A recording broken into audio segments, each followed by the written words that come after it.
Tiba di rumah duka, jenazah Babe Cabita diiringi isak tangis para sahabat.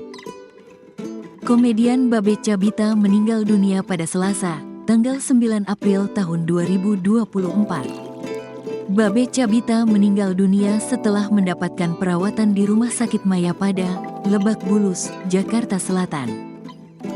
Jenazah Babe Cabita tiba di rumah duka sekitar pukul 10.15 waktu Indonesia Barat dari rumah sakit. Kedatangan jenazah Babe Cabita diiringi isak tangis keluarga, salah satunya sang istri, Zulfiati Indraloka alias Fathia. Para sahabat Babe Cabita pun turut berurai air mata menyambut kedatangan jenazah Babe Cabita. Para sahabat seprofesi yang terpantau Ide datang ke rumah duka antara lain Indra Jegel, Pras Teguh, Boris Bokir, Oki Rengga, David Nurbianto hingga Marshall Widianto. Para rekan komedian pun ikut membantu mengeluarkan jenazah Babe Cabita dari mobil ambulan.